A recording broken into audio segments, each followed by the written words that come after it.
మనిషికి ప్రధాన శత్రువు భయం మాత్రమే. భయం అనేది లేని రోగాన్ని కూడా తీసుకొస్తుంది. కాబట్టి ఏది ఏమైనా ధైర్యంగా ఉండడం మాత్రం మర్చిపోవద్దు. భగవంతుడు మనకు 2 చేతులను ఎందుకు ఇచ్చాడో తెలుసా? ఒకటి మనకు మనం సాయం చేసేందుకు, రెండవది ఇతరులకు సాయపడేందుకు. భయపడడం ఎప్పుడు మానేస్తామో అప్పుడే మన జీవితం మొదలైనట్లు. ఉన్నదానిపై నిర్లక్ష్యం చూపుతూ లేనిదాని కోసం ఆరాటపడితే ఎప్పటికీ సంతోషంగా జీవించలేరు. గొంతు పెంచడం కాదు, నీ మాట విలువ పెంచుకో. వాన చినుకులకే తప్ప ఉరుములకు పంటలు పండవు. మన ఆనందాన్ని మన గెలుపుతోనే వెతుక్కోవాలి, అంతేగాని వేరే వాళ్ళ గెలుపులో కాదు. ఒక పొగరుబోతు పురుషునికి పరిపూర్ణవతి అయిన స్త్రీ చెప్పిన సమాధానం వినండి. నీతో పడుకోవడానికి నేను సిద్ధమే, కానీ ఇప్పుడు కాదు. మరి జన్మలో నా బిడ్డవైపో, నీతో పడుకుంటా, లాలిస్తా, పాలిస్తా, గోరుముద్దలు తినిపిస్తా, నిన్ను తీర్చిదిద్దుతా, నీతో పడుకుంటా, నీ పక్కనే ఉంటా, నిన్ను కన్న అమ్మగా.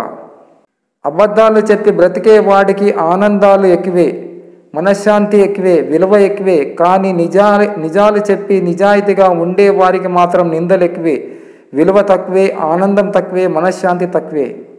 సింహం వెనుక ఎన్ని కుక్కలు మొరిగినా సింహం విలువ తగ్గిపోదు.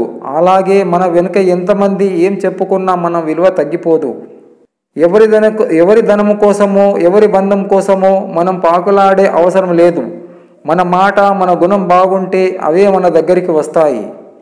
పేదోడి జీవితం గురించి మాట్లాడి గొప్ప గొప్ప నాయకులుగా అయిన వాళ్ళు ఎందరో ఉన్నారు. కానీ పేదవాడు మాత్రం ఇప్పటికీ పేదవాడిగానే ఉన్నాడు. కోరికల యొక్క యథార్థ స్వరూపం దుఃఖం. మార్పు నిన్ను గమ్యం వైపు అడుగులు వేయిస్తే, ఓర్పు నిన్ను గెలుపుకు దగ్గర చేస్తుంది. ఖచ్చితమైన లక్ష్యాన్ని కఠినమైన శ్రమతోడైతే ఉన్నత స్థానం సాధ్యమే. డబ్బు నోరు లేకుండానే పలికిస్తుంది, కళ్ళు లేకుండానే శాసిస్తుంది, చేతులు లేకుండానే ఆడిస్తుంది, కాళ్ళు లేకుండానే నడిపిస్తుంది, లేని బంధాలను కల్పిస్తుంది, ఉన్న బంధాలను తూడిపేస్తుంది. డబ్బు మనసు లేని డబ్బు, మనిషి చేసిన డబ్బు. జీవితం ఒక రంగస్థలం. ఎంత బాగా నటిస్తే అంతమంది నీ చుట్టూ చేరి నీ భజన చేస్తారు. నటించడం రాకపోతే ఒంటరిగా బ్రతకవలసిందే. నవ్వుతూ తమ జీవితాన్ని కొనసాగిస్తున్న వారి జీవితాల్లో బాధలు ఉండవు అని అనుకోవద్దు. వారి వద్ద వాటిని ఎదుర్కొని నిలబడే శక్తి ఉంది అని ఆ విధంగా నిలబడతారు. లక్షల కట్నం తెచ్చే అమ్మాయి కన్నా నీ లక్ష్యాన్ని తన లక్ష్యంగా భావించే అమ్మాయిని ఇష్టపడు. ఏ అనుబంధమైనా భరించగలిగితేనే నిలబడుతుంది. కానీ ఆ భరించడం ఎన్నాళ్ళు అనేది సమాధానం దొరకని ప్రశ్న. ఎవరిని ఆశించవద్దు అని అనుకుంటూ ఉంటాం, కానీ మనం ఎక్కువగా ఇష్టపడిన వాళ్ళ నుండి మనకు తెలియకుండానే ఎంతో కొంత ఆశిస్తూ ఉంటాం. ఇది నిజమే కదా? జనులను వారికి తోచింది మాట్లాడనివ్వండి.